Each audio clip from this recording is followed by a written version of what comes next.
in garsoorku uu financial u madax bannaanaado annagaa naqaana xeraaliyaha mushaarkiisa wuxuu mudan yahay kaaliyuhu wuxuu mudan yahay gaarsiyuhu wuxuu mudan yahay garsooraha darajada koowaad kan labaad kan saddexaad qof kasta qofka trainingka noogu jira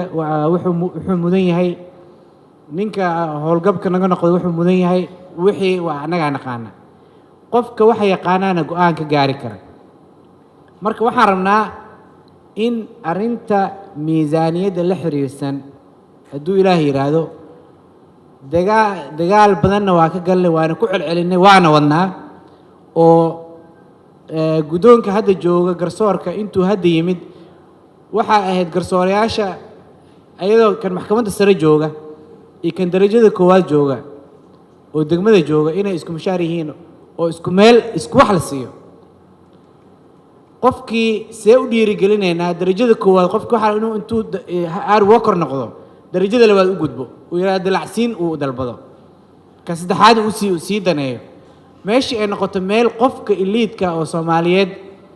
oo hagaagsan uu nagu soo biiro la soo jiito baarlamaanka saddexda ku la qaadanaya waa loo ordiyay haddii garsoore 10 kun qaadanaya la helo ama 5 kun qaadanaya la helo ama 6 kun qaadanaya la helo waxaan maleynayaa baarlamaanka si loogu yaacayana lagu soo yaaci la imtixaanadeena hadda markii la soo ablay gar kun baa imaanaysa 20 kun ma soo fadhiisan lahayd marka waxaan rabnaa waxa aan raadinayno iyo ciidaan ka raadinayno waa naqaan waxaan awoodeena qof kasta institutionada media ha noqdaan dadka civil society dadka ka shaqeeya cilmi baarista qof kasta inuu qaybta uu ku leeyahay uu ka qaato inay garsoorka Soomaaliya uu yimaado financial independence haddaysan taas aysan imaanna nimanyahow waxa la filanayo oo dadku naga filanayaan lama gaarayo sababta ay tahay every single morning xeraaliyayga markuu xafiiska ugu yimaado uu warsanayo saan waa dhibaataysanahay waxa laga bedelo oo aan qaado madaxweynaha u geeyo oo haddana qaado wasiirka maaliyadda u geeyo oo wax laga qaban waayo marka waa inay is arkaan weeye dad kaleeto oo tiro badan oo dowladnimada dan kale oo la culeysiya garsoorka dhibaatada haysta marka waxaan rabaa dadka ay khuseysana inay arintaas maqlaan inta halkan fadhidana ay qaadaan message-kaas la xiriirsan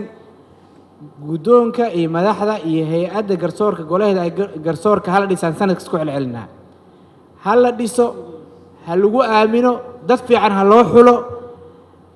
garsoorkan hala madax baneeyo accountability iyo wixii ka soo baxay marka anaga mas'uuliyadda aan qaadano laakiin meel kadeedan wax weyn lagama filan karo waa maasantiin